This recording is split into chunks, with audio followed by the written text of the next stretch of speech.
force on a charge moving with velocity v in the magnetic field B is half of the maximum force when the angle between the field and the velocity is what? Don't forget, we have a formula that tells us about the force on a magnetic field, and it is simply what? A function of sine theta. So what do we say? It says force equals to of a charge, so it is q v b sine theta. V and B are having some arrow because they are vector quantity and they must be treated as such. So the question says the force on a charge moving with velocity v in a magnetic field B is half of the maximum force. What is the maximum force? Maximum force, F maximum, is when theta is what? Is 90 degrees, because that is when you have your maximum force in the magnetic field. F maximum is going to be q v b. That is F maximum. However, the force we are talking about is half the maximum force. At what angle? So if it is half F nu, let's put n as nu, is now what? Half of what? Half of the maximum, q v b sine half of q v b, which is what? Q v b sine theta. So definitely we are looking at it, says the new force is what? Half of the maximum force. So we can say that definitely we can cancel q, v and b. So we are left with what? With 0.5 equals to sine theta. When we do that, it means that theta equals to sine inverse of 0.5, and this is going to be what? 30 degrees. So this will happen at what?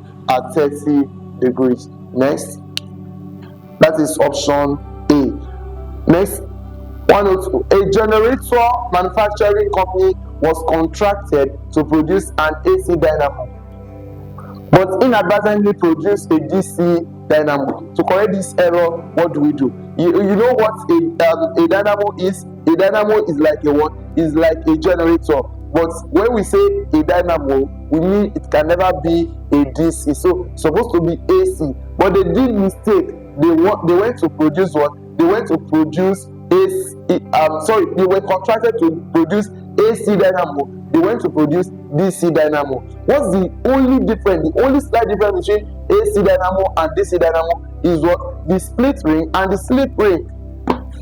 The split ring and the slip ring. So split ring and the slip ring.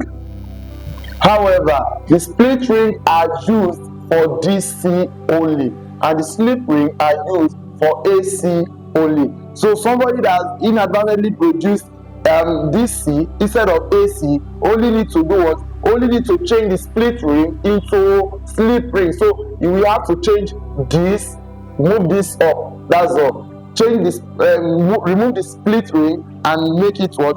A slip ring. So commutator should be replaced with slip ring. Commutator should be replaced with another name for what? Another name for split ring is what? Commutator. So when they say commutator, they also mean what? They also mean split ring. So the commutator should be replaced with slip ring, and all the commutator should be replaced with what? With slip ring. So we need to replace the commutator with what? With a slip ring. So the correct option is what? Option A. That is. Now question 103. A car of mass 250 kg traveled at a velocity of 15 meters per second. Calculate its kinetic energy.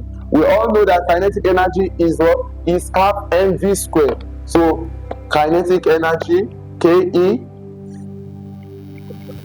is equal to half mv squared. And what is my mass? Mass is what? 250 kilogram times mass is 250 kilogram, and the speed v is what is 50 meter per second. So the ke is going to be 1/2 times 250 times 50 squared, and this is going to be 125 times 50 squared.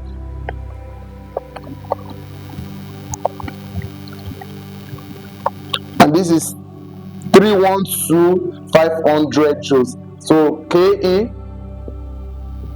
312,500 joule, and you can move it to kilojoule and you say what 312.5 kilojoule, because 1000 joule make 1 kilojoule. So the correct option is what? Option C.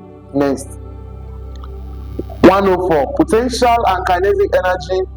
1 are mechanical energy. Yes, you and I know that mechanical energy is subdivided into 2: potential energy and kinetic energy. 2 have the same units. Yes, their unit is what? Is joule. 3 are possessed by moving objects. No, because it's only kinetic energy that is what? That is possessed by a moving object.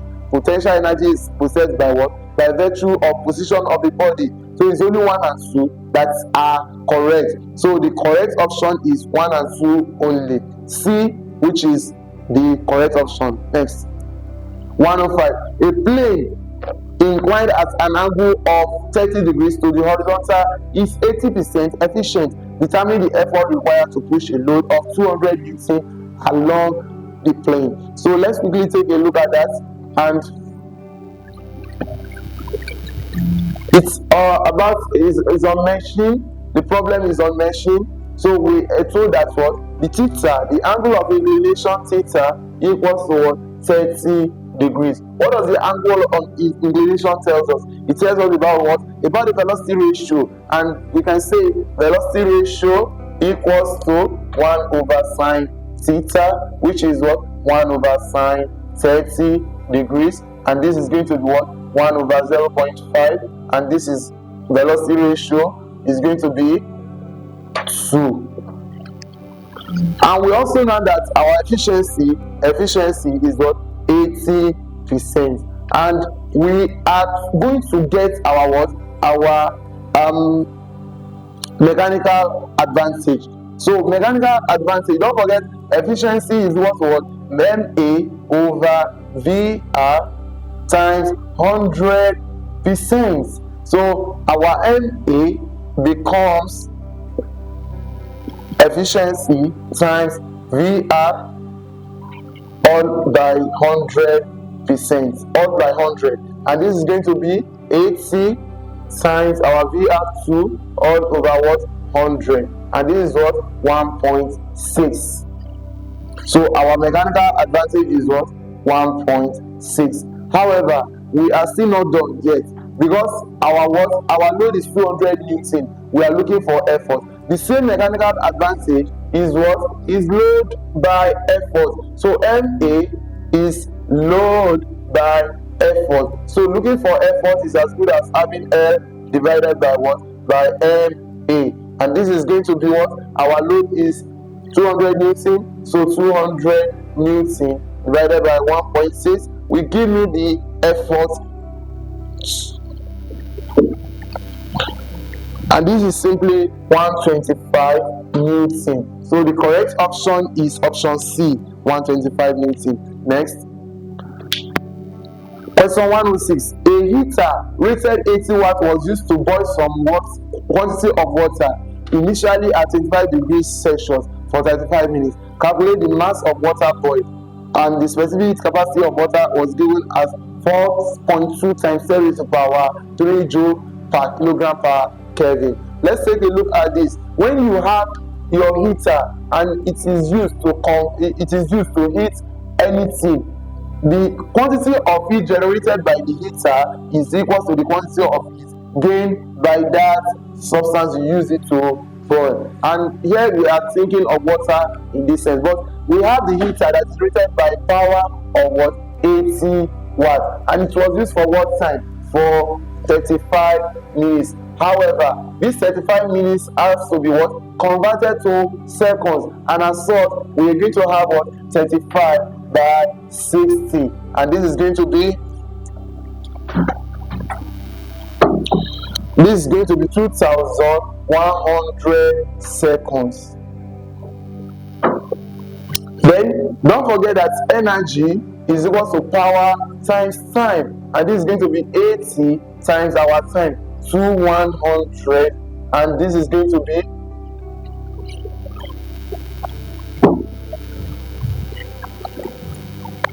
168,000 joule. That is the quantity of it we got from our what? From our heater. However, we need to still look at it again and say this energy, this quantity of energy the heater gave us is what our water was used to, is what was used to raise the temperature of water from 25 degrees Celsius to what? To 100 degrees Celsius. And how do we go about that? We say this is H, which is what? MC theta, and it's giving my what? My energy. That's electrical energy. It's just energy conversion. So literally we can have our what? Our calculate the mass. So our mass will be what? Our heat energy, which is 168,000 all over C of water times change in temperature. However, we're given C of water, but there is one special thing here. We're only given the initial temperature of water. We're not given the final temperature of water. We know that water boils at what? 100 degrees Celsius. So we are the one is at our discretion to find that what? The temperature with which water is going to boil, or at which water is going to boil, is what? 100 degrees Celsius. So here we are going to write 168,000 divided by 4.2 times 10 raised to power 3 times 100 minus 25. That is temperature change. And here I'm going to do that.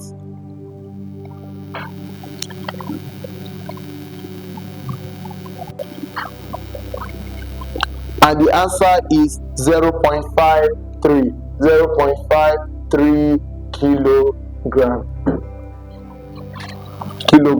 The unit is going to be kilogram. Don't be tempted to go and choose the first one because it is 0.53. However, is in gram, so you must choose what? Kilogram. That is D. So D is the correct option for question 106. Next, question 107. A body of mass 4 kg moving with a velocity of 5 meters per second collides with another body of mass 3 kg coming from the opposite direction with velocity of 2 meters per second. If the collision is perfectly inelastic, calculate their common velocity. We know that collision can be elastic or inelastic. If it is elastic, what happens? We say kinetic energy is conserved. At the same time, momentum is conserved. However, if it is inelastic, kinetic energy cannot be conserved. Still, momentum will be what? Conserved. So, by in virtue of an elastic momentum, what do we have? We have a common velocity to be shared by the two colliding body. So let's bring out our parameters given to us in the question, and we have mass equals to, that's mass of the first body. I call it M1, 4 kilogram, and it was moving, so I call it U1. Initial velocity of the first body is what? 5 meters per second. And the next one collides with another body of mass, so M2 is what? 3 kilogram. And the next one is with velocity of what? Velocity V equals to 2 meters per second. That is what? U2. That's the initial speed of the second body. Now, after they must have impacted, they are going to move on with a common velocity, and that's what the question is asking from us. By virtue of conservation of momentum, we know that the initial momentum plus, that is the of the first body plus that of the second body, M2 U2, is going to be what? M1 plus M2 all multiplied by V, and my V is going to be what? M1 U1 plus M2 U2 all over what? M1 plus M2.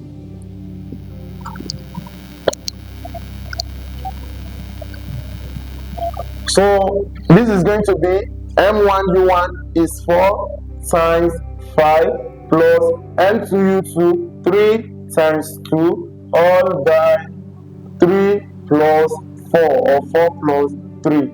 That is going to be 20 plus 6 all over 7, and that is 26 all by 7. That will be give me the velocity 26 all by 7, and this is what 3.7 meter per second. 3.7 meter per second. This is going to be the common velocity after impact. Do well to actually subscribe to us. Don't forget to share and like the video. As you do so, I believe God will continue to bless you. So we go to the next question. Alright, question 108. Which of the following is correct for an intrinsic semiconductor? A.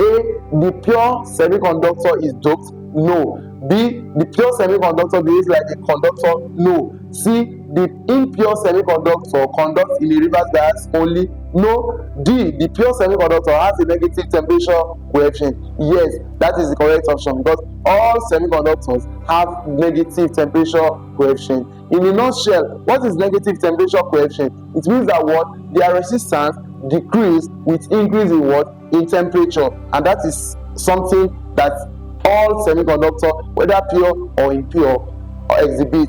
So the correct option here is D. Next. Alright, question 109. A transformer is rated 240 volts. If the primary coil is 4,000 turns and the secondary voltage is 12 volts, determine the number of turns in the secondary coil. So we have a transformer here, and generally transformers, like I said in our previous questions, I said transformers are used to what? To change voltages or to change current. So let's take a look at this. It says the transformer is rated 240 volts. If a transformer is rated 240 volts, it means what? The output is the input is 240 volts. The primary coil, so number of turn in the primary is called N. I can call it N of primary. It is what? 4,000 turns. And N of secondary is what I'm looking for. However, the input, which is V of primary, is 240 volts, and the output V of secondary is 12 volts. The equation relating transformation ratio to what? To voltage for a transformer is simply what? Vs over Vp equals to Ns over Np, and we are looking for what? For Np. It means my Np will be what? Vp times Ns all over Vs. All over Vs. And this is going to be Vp is what? Is 240 volts. Ns is what? Is unknown. Oh, we are looking for Ns. My bad. So we go back and redo that. We're going to say our Ns is going to be Vs times Np all divided by what? By Vp. And this is going to be Vs, which is 12 volts, times Np, which is 4,000 all divided by 240. And this is going to give me Ns equals to 12 times 4,000 all divided by 240. So it is going to be what? 200 tons. So the correct option there is option D. Option D is the correct option. Next. So we look at question 110. Alcohol is preferred to mercury as a thermometric substance in an Arctic region because it A has a lower boiling point, B has a lower freezing point, C has a higher expansivity, D is colorless, E wet glass. Alcohol and mercury are both what? Thermometric liquids. But alcohol is an advantage to make use of alcohol in an Arctic region. Arctic regions are regions that are very, very cold, and they can have temperature of about minus 30 degrees, minus 40 degrees. So if you use mercury, mercury gets freezed at what? At minus 36 degrees. Imagine in an extreme situation where the temperature gets down up to around minus 80 degrees. How do you measure your temperature? As a matter of fact, alcohol has a freezing point of what? Minus 114 degrees Celsius. So we prefer to make use of what? Alcohol in an Arctic region, because Arctic regions are what? Are regions of extreme cold. So the first option has nothing to do with the boiling point. The B has a lower freezing point, and that is just the main reason. So the correct option has to be B. Next. Heat of 1500 joule was supplied to 200 grams of water. Heat of 1500 joule was supplied to 200 grams of water. Calculate the temperature change, and we are having specific heat capacity of water is what? 4.2 times 10 raised to power 3 joule per kilogram Kelvin. We just solved a problem that actually resembles this, but let's still do justice to this one. And we were given that what? Heat H equals to 1500 joule, and mass is what? 200 grams. So we have to convert to kilogram. That is what? 0.2 kilogram. We divide it by 1000. Next is what? We're told that the specific capacity of water, CW, is what? 4.2 times 10 raised to power 3 kilojoule per Kelvin, rather joule per kilogram Kelvin. That is, and change in temperature, theta, is what we don't know. So we know that what? H equals to mc theta, and theta becomes what?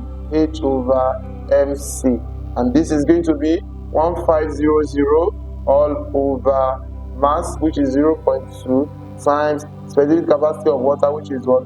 4200. These two zeros we go, and we are left with what? 15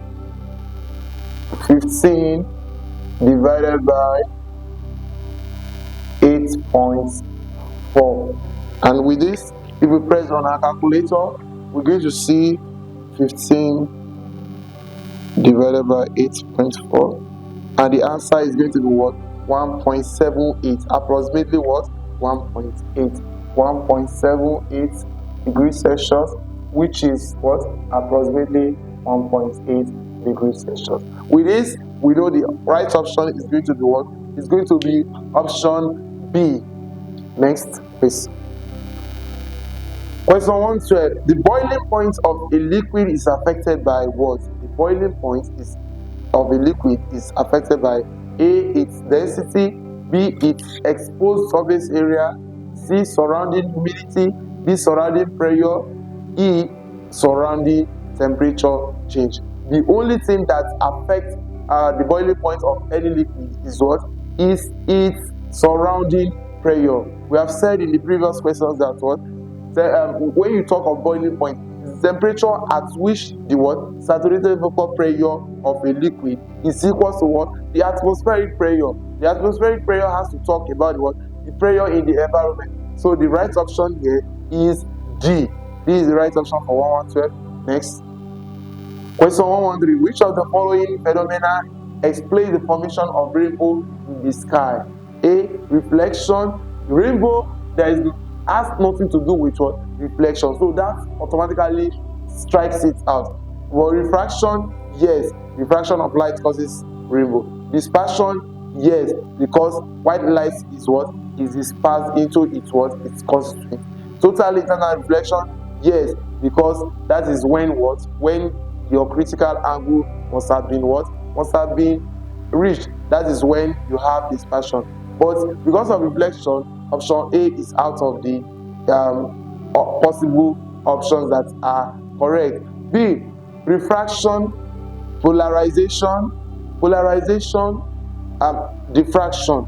No, These are not any of the phenomena except refraction that is a phenomenon that can be said is responsible for what?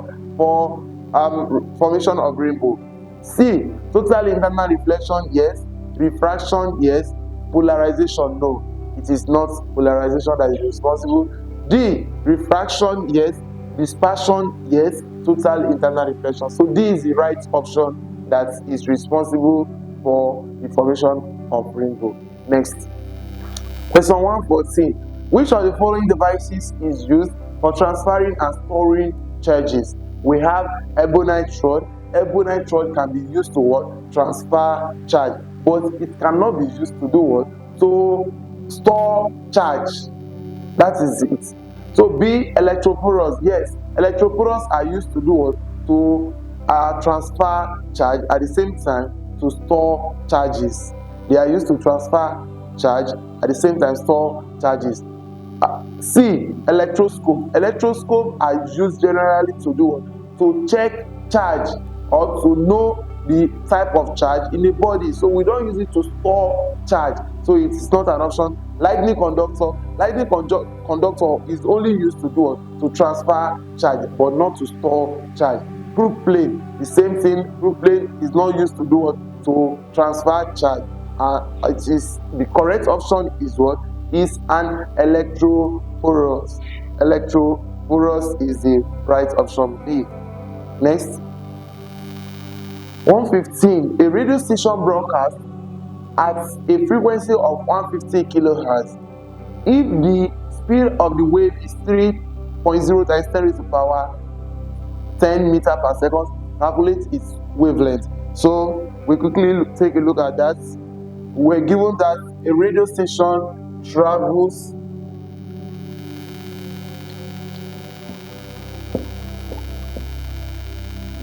the broadcast at the rate of, that's frequency is F equals to 150 kilohertz. We cannot use kilohertz, so we move it to hertz, and that is 150 times 10 raised to the power 3 hertz.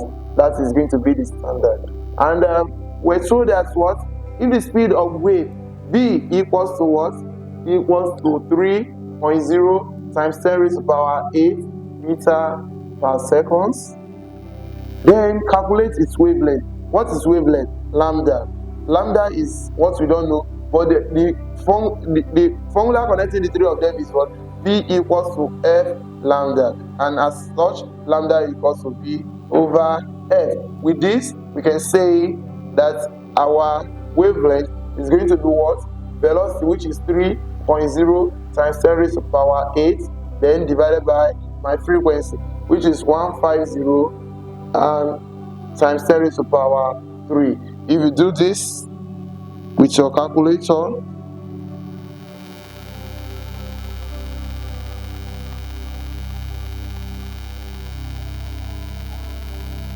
so the right option is going to be 2000. So my lambda is equal to 2000 meter, which is the same thing as what? 2.0 times 10 raised to the power 3 meter. So the right option here is what? Is option A.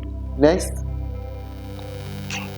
A ray of light spreads out after passing through a small hole in a wooden window. This phenomenon, whenever a ray of light spread out in a tiny hole or a small hole, then you call that what? You call that diffraction. You call that what? Diffraction. So the right option is diffraction, and any other option is wrong. So it is what? Diffraction. A is the right option for 116. Next. Which of the following pairs of bodies are both opaque? Opaque objects are those that do not allow any amount of light to pass through them. If they allow total passage of light, we call them what? Transparent. And if they allow partial movement or passage of light through them, we call them translucent. So if anybody is opaque, the body will not allow any passage of light through it. So copper plate and water is obviously not opaque, glass is not opaque, and paper is not opaque, plain mirror is not opaque, and wood and wall are both opaque. So the correct option here are wood and wall. Option is the correct option for that question. Next. 118. Which of the following elements are real magnetic material? Which of the following elements are real magnetic materials? A. Iron, steel, and nickel. Yes, iron is a good magnetic material. Steel is also a good magnetic material. Nickel is a good magnetic material. Cobalt is a good magnetic material. And all these materials that I just listed are known as what? Ferromagnetic materials. What are ferromagnetic materials? They are materials that show high affinity for magnetism. They attract magnets. Their atoms are easily aligned when they see magnets. So let's go. Copper, steel, and iron. Copper is not a magnetic material, so it cannot be considered to be part of it. So C, lead, iron, and brass. Lead is not a what? It's not a good magnetic material, so we rule that out. Glass, as you see glass, you know glass is not magnetic, rule that out. And stone, if you see stone, you know it is not magnetic. So the right option here is option A, iron, steel, and nickel. Next. Alright, the figure represents an experiment to show the dispersion of white light. We have a dispersion of white light, and the question says the rays labeled A and B are what? So for clarity, let's put it back again. We have some light ray, and we have our glass prism, triangular glass prism, and there is a ray of light incidented. And don't forget, it will first be what? It will be first diverged. It will first diverge, and there is further divergence. And this is minimally what? Deviated, and this highly deviated. So they were focused on the what? On a plate or on a screen, and it was red up here and A, and it was B before violet. So we know that the dispersion starts from where? From red, followed by what? Orange, followed by what? Yellow, followed by what? Green, followed by what? Blue, followed by indigo, and last by what? By violet. So let's take a look at what possible combination we can have. So we say it can be red, orange, yellow, green, blue, indigo, and violet. So the red and violet are out of the equation. We are looking at the order. That is what matters most here, the order. So can we have blue followed by green? Let's take a look at that. Can we have blue followed by green? No, it is in reverse order. So the first option is out of the system. Next, can we get green and blue? Can we get green and blue? Yes, we can get green and blue. However, don't forget that what? In this case, we have to be sure that our order is important. So next, can we have indigo and orange? No, you cannot have indigo and orange. You can only have orange and indigo. Orange first, followed by indigo, in that order. Next, can we have orange and indigo? Yes, we can have orange and what? And indigo. That is also a good order. Then can we have yellow and blue? Yes, we can also have yellow and blue. However, to know what is what, let's see there are dotted lines that are up to 7 here. So we have the first one labeled red and the last one labeled violet. We now have the second to be what? To be A, and second to the last to be what? To be B. So as a matter of fact, you all know that A, what follows red is what? Orange. So A automatically becomes orange. And what precedes violet is what? Is blue, is indigo rather. So B has to be what? Indigo. So the correct option here is going to be what? It's going to be orange and indigo. Orange and indigo. So D is the right option for question 119. Alright, question 120. X-ray, gamma ray, visible light, and radiation. Yes. In which of the sets below are the radiations arranged in their increasing order of wavelengths? So I will quickly take you through this for the electromagnetic spectrum and maybe a shortcut for getting their order. So it is popularly known as RIVUXG, also known as what? Rivox G. In this order, it is increasing in frequency. Frequency is increasing, and what decreases? Then wavelength decreases. Wavelength decreases. So let's go back to what we have. So don't forget, in that way, it means that the highest wavelength is radio wave, but the lowest frequency is the same radio wave. The next higher wavelength is going to be what? Is going to be infrared, followed by visible light, followed by ultraviolet, followed by X-ray, and the least wavelength goes to what? Gamma ray.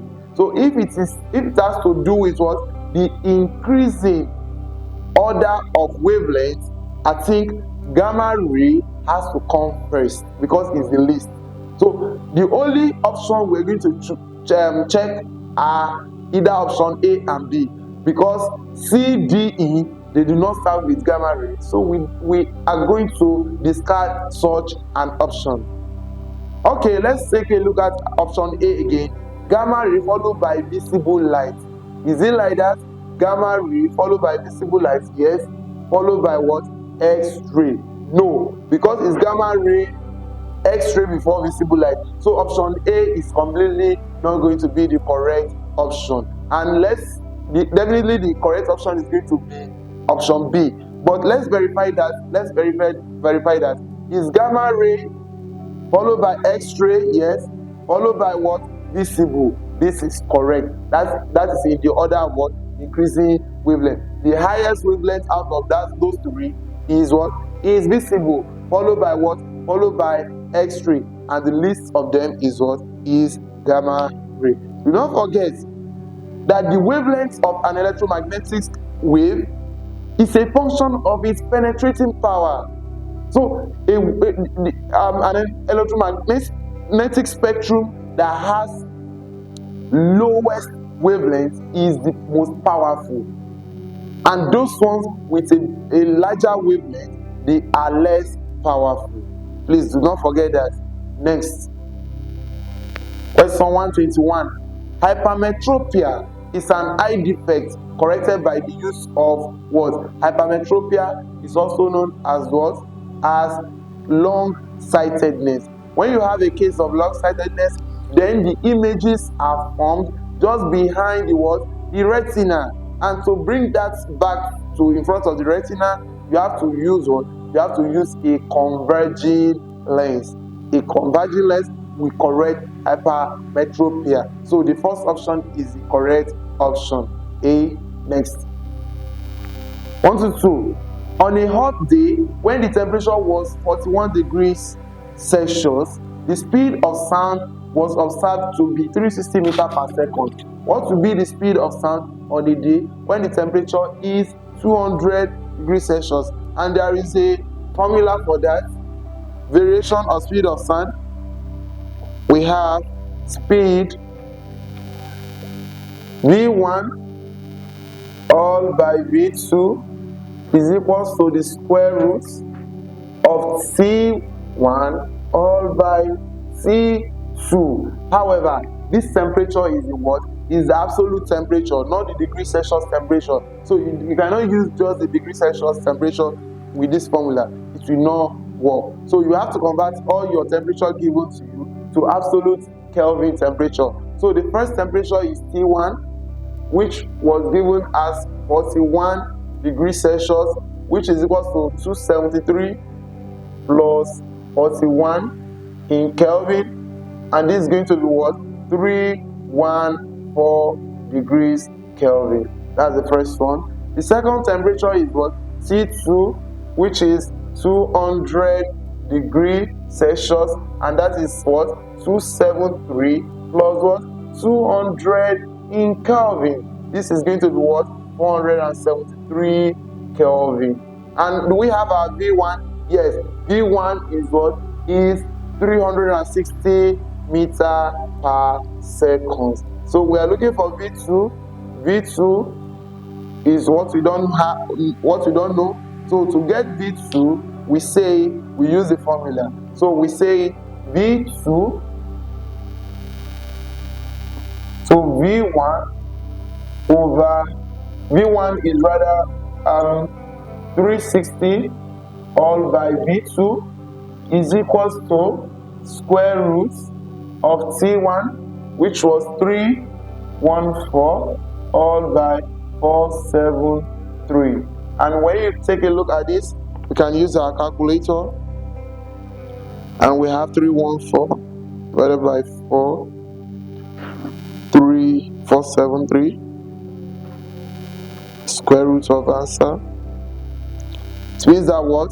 0.360 all over V2 equals 0.815. So what do? We cross multiply and divide both sides by what? 0.815. It means that what? Therefore, I say V2 is equals to what? 360 divided by 0.815, and it means that what? 360 divided by, it's giving me what? 441.8 meter per second. So our V2 speed at that temperature is going to be 441.8 meters per second, and that is the correct option. Is what? Is B. Next, 123. Which of the following is used as control rod in nuclear reactor? Nuclear reactor is where where energy are generated from nuclear power. From what? Nuclear power. So the only thing that can do this is something that can be used to control the neutron, so that they do not go out of hand in causing a chain reaction that might be that might be destructive. So the carbon is not an absorber of any ray. It's not a stopper. Boron is not a stopper. Plutonium itself is radioactive, so we cannot use it to control a reactor. The only thing that we can use to control a reactor is a lead, because lead can stop any form of radiation. A thick block of lead stops either alpha, beta, or gamma radiation. So the correct option is what? Is lead. And why is lead used? Because lead will absorb most of the neutron that could have further cause a further disintegration. That is the reason why lead is generally used to control as control rod in a nuclear reactor. So the correct option for 1, 2, 3 is what? Lead. D. Next. Alright, 1, 2, 4. Two men standing 100 meter and 150 meter away from a cliff heard the echo of their sound. Calculate the time difference in the echo heard. Calculate the time difference in echo heard. So the speed of sound is given as what? 330 meter per second. We have said in one of the questions we saw before now, that's what? Whenever we are transferring sound wave, there is always a propensity that When these sound waves hit a barrier, they will bounce back, and that is what we call echo. Don't forget that multiple echoes are called what? Are called reverberation. So reverberation and multiple echo. Alright, we have two men standing 100 meter and 500 meter away from a cliff. So there is a cliff, there is a man standing 100 meter. Let's call this one man A, and another one is what? Standing 150 meter. Let's call him man B, and that is 150 meter from the same cliff. Calculate the time difference in the echo head. Now we know that what the time this man if this man makes an echo, the time T1 or TA he will use, so it will take for him to hear it back is equals to what? Is equals to 2D all over V, 2 of dA all over V, and that is what? That is 2 times distance of A to the cliff is what? 100 all over speed of sound, which was given as what? 330, and this is going to be what? This is going to be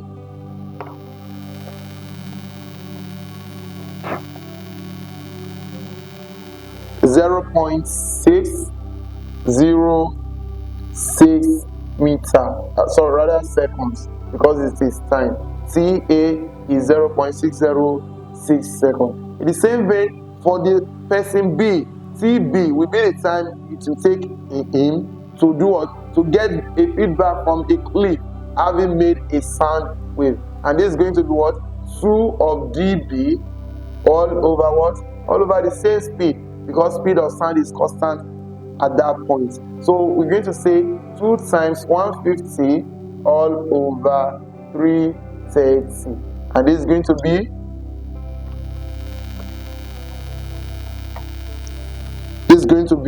0.909 what? Seconds. That's TB. So the time difference will be what? TB minus TA, and that's 0.909 minus 0.606 all in seconds, and this is going to give me what? 0.303 seconds. So that's the correct option, or you can approximate it to be what? 0.30 seconds. Option B is the correct option for that question. Next. Question 125. The region where attraction occurs between a lodestone and an ion is known as, I have said it in one of the questions we looked at before, that's what? A lodestone is also known as what? As a magnet. So another name for lodestone is what? Is magnet. So the region in which there is an attraction is what we call the magnetic field. So it's simply a magnetic field. So the correct option is option E in this case. Next question. Question 126. A body A is located at the equator, while body B is located near the north pole of the Earth. The magnitude of the acceleration due to gravity on A, is it double that of B? Is it equal that of B? Is it greater than that of B? Is it half that of B? Is it less than that of B? Let's quickly take a look at what? How gravity varies on the surface of the Earth. Depending on your location on the surface of the Earth, your gravity is going to be changing, and that is the main reason why we say that there is a difference between mass and what? And weight. Whereas mass does not change, weight changes, because at every place on the surface of the Earth they have different value of acceleration due to gravity. It is maximum at the pole. It is minimum at the pole. It is maximum at the equator. And the main reason why this happens is because the Earth is not perfectly spherical. It is what? It is oval, or you say it is geoid. So we have the Earth like this, and this is the equator, and these are the poles, and this is the equator.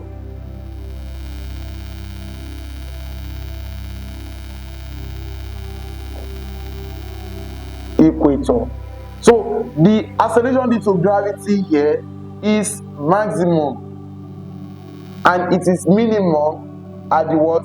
minimum, G is minimum, G is maximum, G is what? Minimum. That is just it.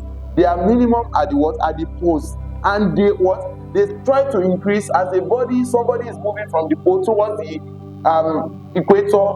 The acceleration to gravity is increasing until it is maximum at the what? At the equator. Moving down from the equator down to the pole again, it keeps decreasing until it is minimum at the what? At the pole. So if body A is located at the equator, body A is at the equator, and body B is what? Is at the pole. Definitely we say what? The gravity on A is higher than that of B, or the gravity on B is less than that of A. So if we go through that question again, it says the gravity on A is greater than that of B. So the correct option is what? Is C. Is C. So C is the correct option for 126. Next. Question 127. A metal block of mass 5 kg lies on a rough horizontal platform. If the horizontal force of 8 Newton applied to its center of mass just lies the block on the platform, then the coefficient of limiting friction between the block and the platform is what? In this case, we have a friction problem. And there is a body, there is a body of mass what? 5 kg, and it is lying on a surface here. And when there was a horizontal, there was a horizontal force that tries to draw it, and the force is what? Is 8 Newton. Is 8 Newton. However, don't forget that this body has a reaction which you also call weight that acts on the surface, and this is going to be what? Weight, or you call it what? Reaction. This is just what? mg, and that is mass 5 times what? Our acceleration into gravity. Let's assume 10 meters per second square, and this is going to be the what? 15 Newton. That is the normal reaction the body is what? Is exerting on the surface. But don't forget that what? Your force that is making the body to move is what? Is equals to coefficient of limiting friction multiplied by what? Your normal reaction. Do not forget the formula. Force is equals to what? Coefficient of limiting friction multiplied by what? Normal reaction. So with this, we can say 8 equals to your coefficient of friction, of limiting friction multiplied by 50. With this, my coefficient of limiting friction becomes 8 by 50. And if you do this very well, you're going to see what? 0.16. However, don't forget, coefficient of friction does not have what? Does not have units. So the right option here is going to be A. Next. 128. A wire has a resistivity of 1.5 times 10 per minus 6 ohm meter and a resistance of 15 ohm. If the length of the wire is 0.30 meter, calculate its area. We've written a formula to solve this before now in one of our questions, but we can still solve this again. So we say we're told that what? The resistivity rho is what? 1.5 times 10 raised to the power minus 6 ohm meter, and the resistance R is given as what? 15 ohms.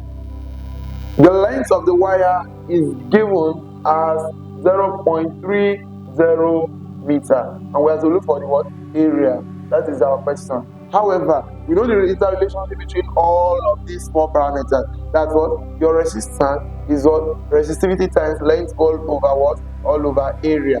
Since we are looking for area, we can make it a formula, and that will be what? Resistivity times length all over resistance. And with this, I can fix in my parameters. Resistivity given to me 1.5 times 10 raised to the power minus 6 multiplied by length, which is 0.3, all divided by what? By resistance, which is 15. So let's press that on the calculator. 1.5 .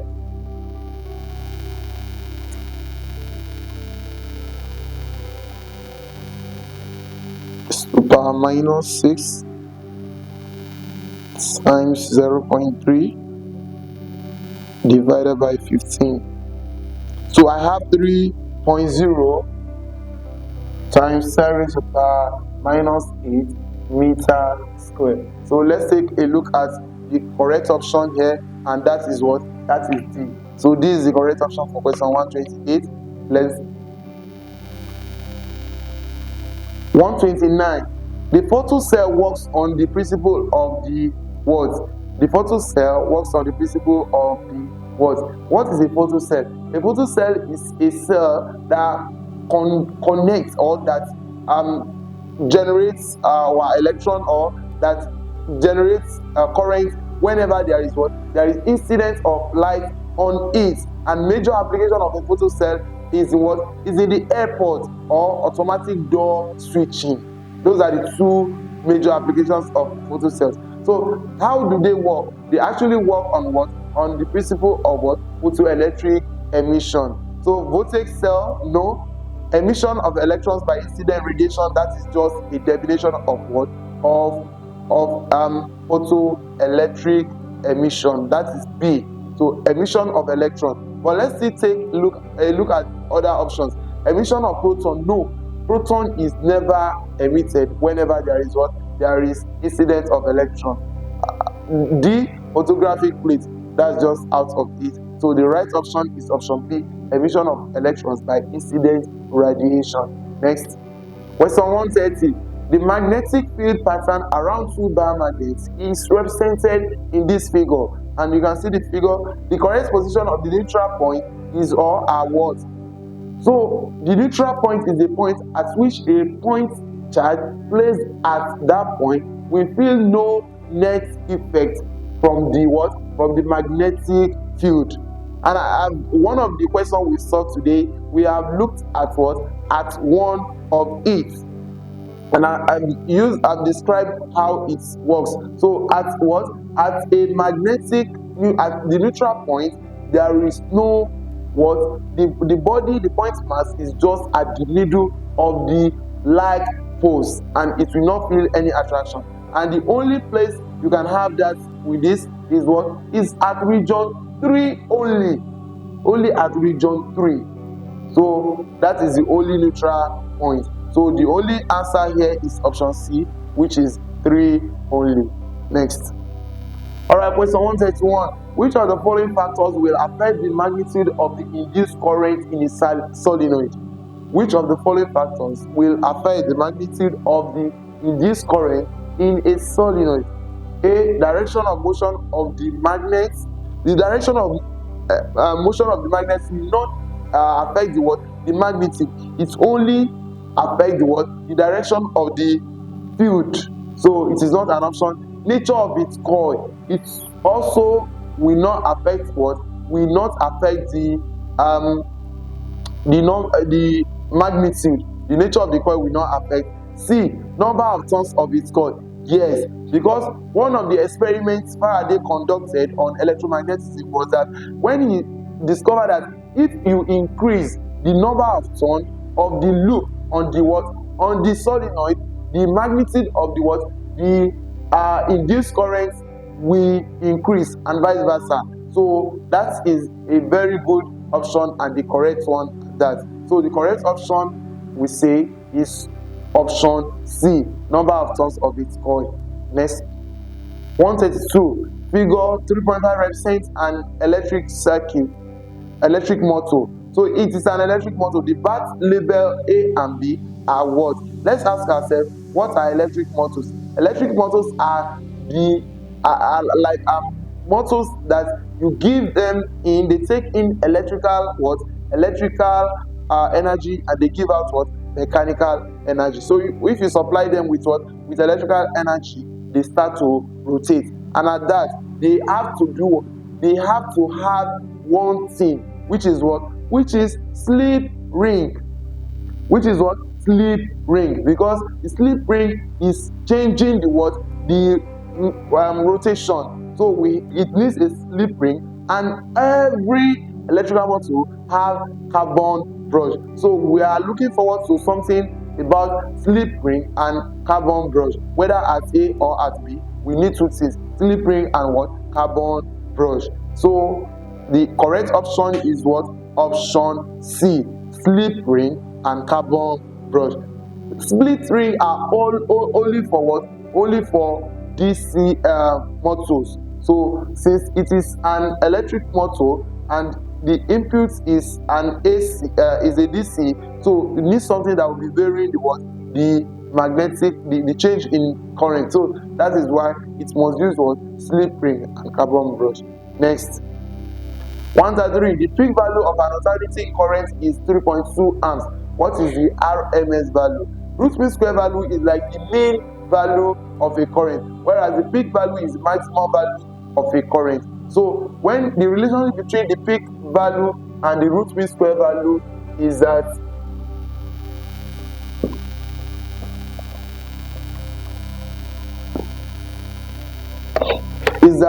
when you have peak value and we have been told it is what? 3.2 amps. IRMS is your root mean square value, and this is what we are looking for. Relationship between them is what? Root mean square value is equal to what? The peak value divided by square root of 2, and that is going to be what? That is going to be 3.2 amps all over root 2. So if you do this, you're going to get 3.2 all over root 2. This is 3.2 all over root 2. This 2.26 amps, 2.26 amps, and that is approximately what? 2.3 amps. This is going to be 2.3 amps. So the correct option here is what? Is B. Next.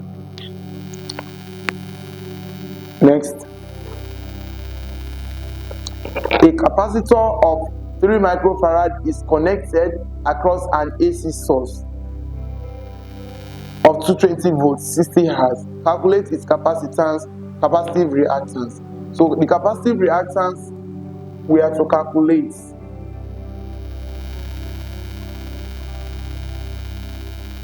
So we're told that what? The capacitance of the capacitor C is equal to what? 3 microfarad, and that is what? 3 times 10 raised to the power minus 6 farad, because micro means what? Times 10 raised to the power minus 6. So our voltage supply is what? 220 volts, and our frequency is what? Is 60 Hz. 60 Hz. But don't forget that capacitive reactance is XC, and the formula is 1 over what? 1 over 2 pi FC. That is the formula, and with that we can say 1 over 2 pi, let's say pi is 3.142 times frequency, which is what? Which is 60 Hz, times our capacitance, which is what? 3 times 10 raised to the power minus 6 farad. So with this, we're going to get our answer. Let's see how that goes. Let's press from our calculator. We're going to say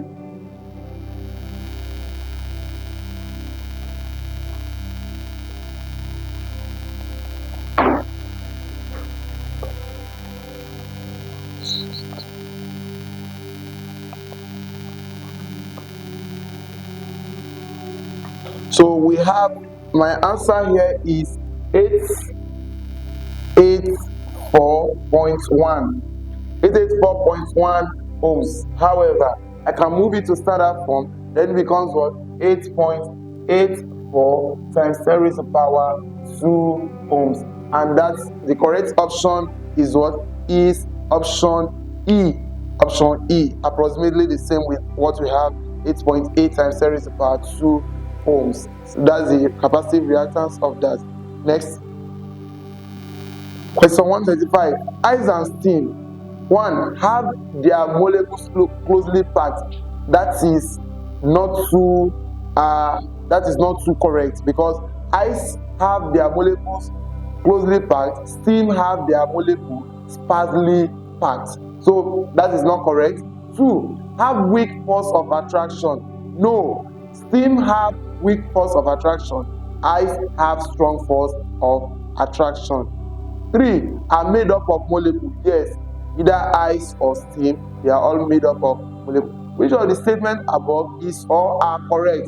The only correct statement here is statement 3. That is C only. Next.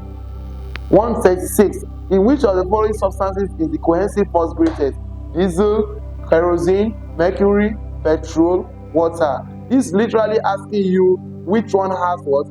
Highest density. That is just because the more strong the intermolecular force of attraction between the same substance, which you call cohesion, the more dense it becomes. So the most dense of all of this is obviously going to be what? Mercury. So mercury will be the what? Right option, C.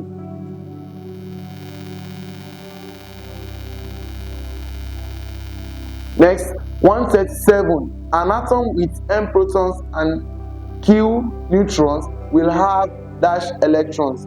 An atom with m protons and q neutrons will have dash electrons. So the number, an atom with m protons. So don't forget that what?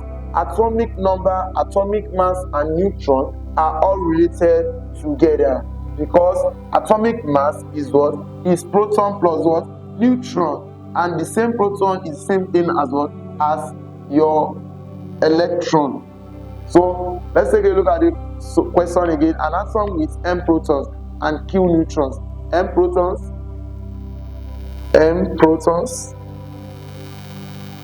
and what?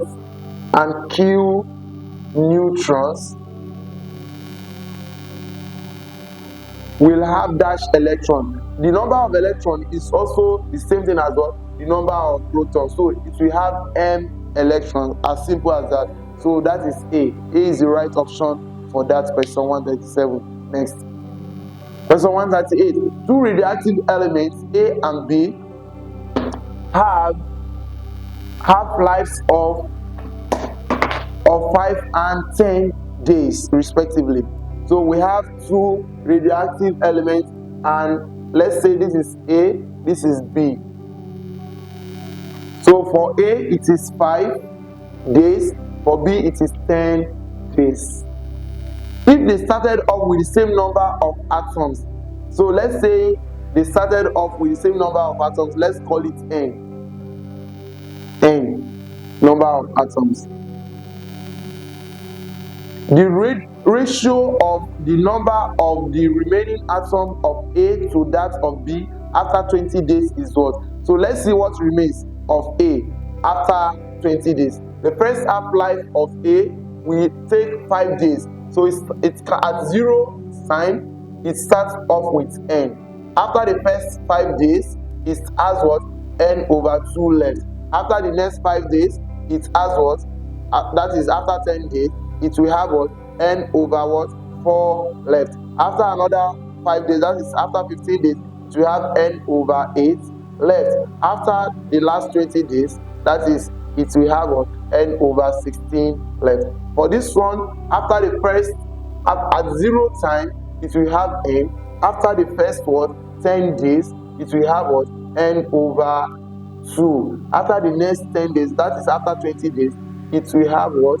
N over 4. So what remains for atom A is N over 16, whereas that's what remains for what? Atom B is N over 4 after the same days, as a result of what? Difference in their what? In their half-lives. Now let's take a look at the ratio of the what? Of A to B.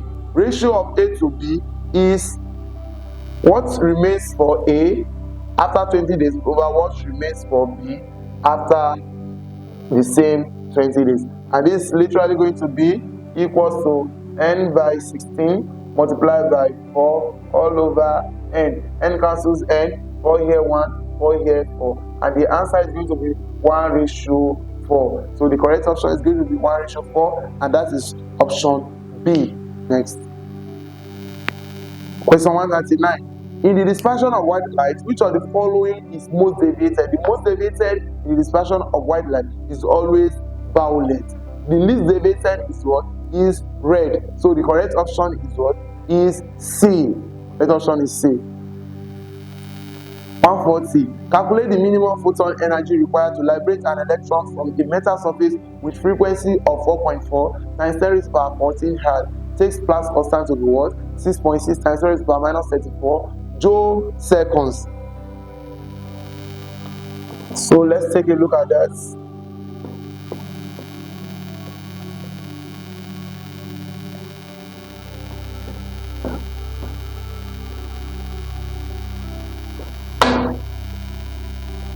Alright, so let's take a look at this and see how we can maneuver this. Alright, so we have that we are looking for the minimum photon energy. That is, photon energy is called E, and this is what? Hf. That is frequency multiplied by what? By Planck's constant. We are given frequency to be what? Frequency to be 4.4 times. So E equals to Hf, and where H is 4.4 times 10 raised to the power 14 Hz multiplied by our H 6.6 multiplied by 10 raised to the power minus 34. And what do we have? We're going to have 4.4 times 6.6.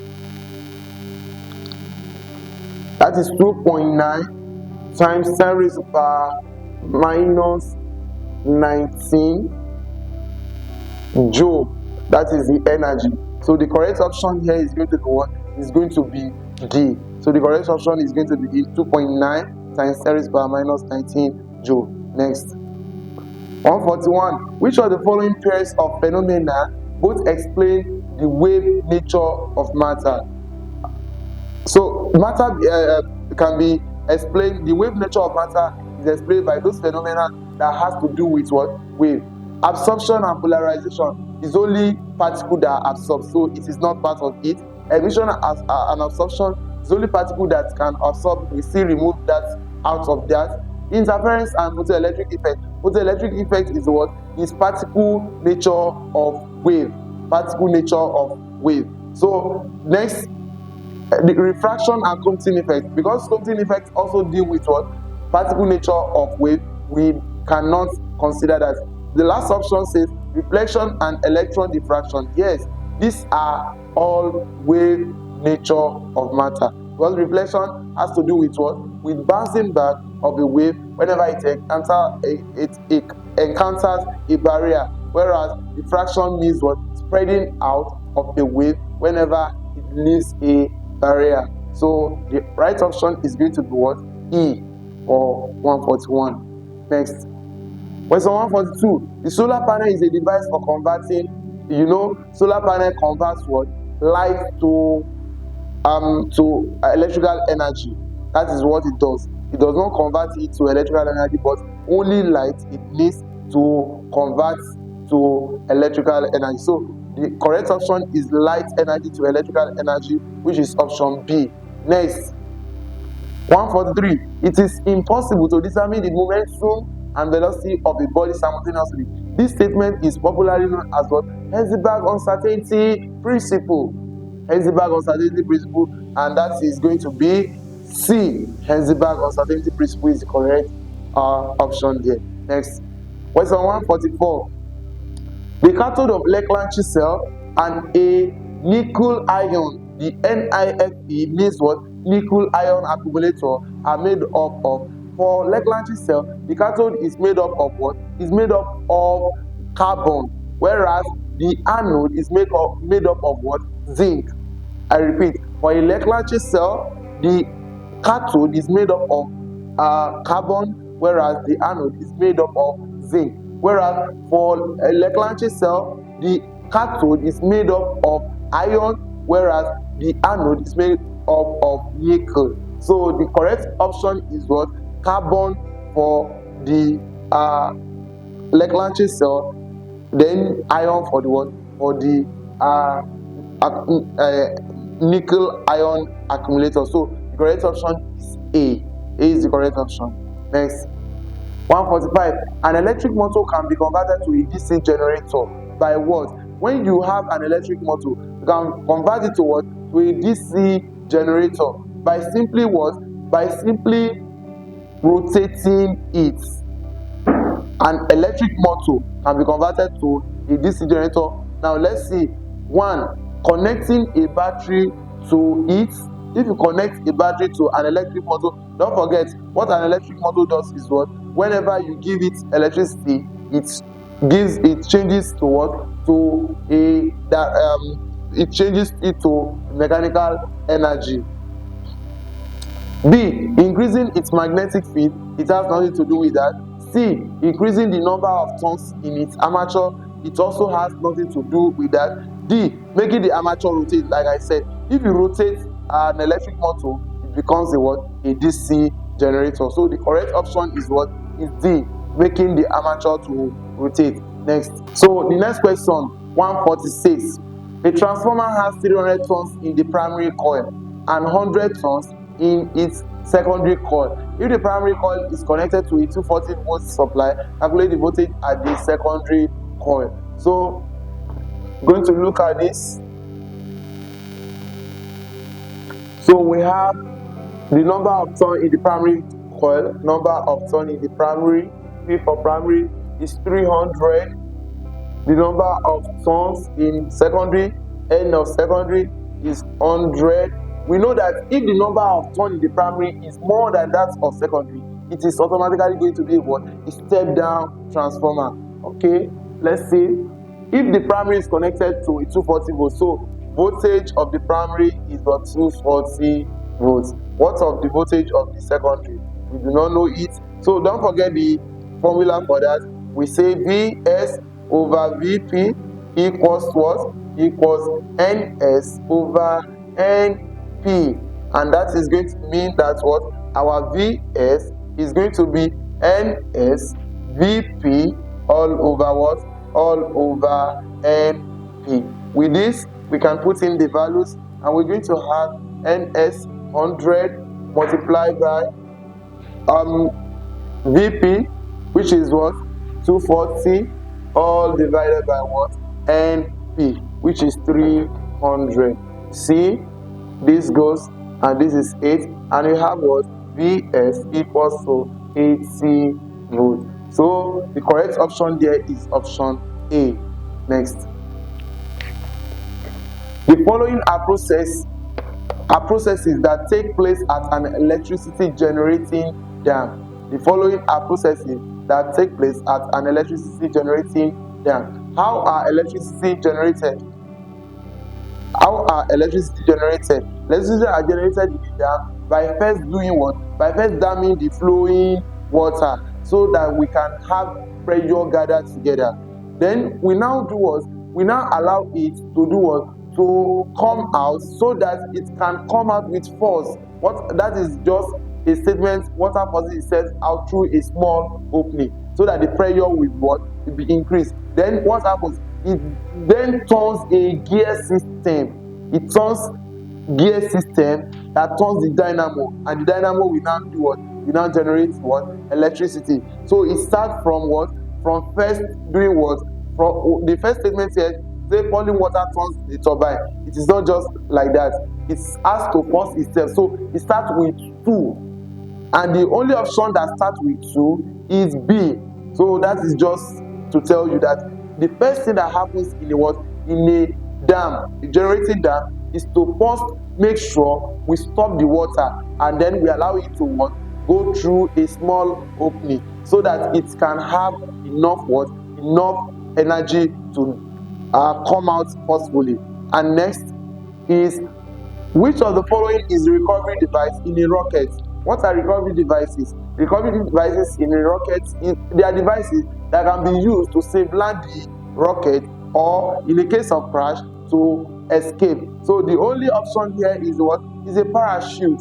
So the correct option is E. E is the correct option. Next.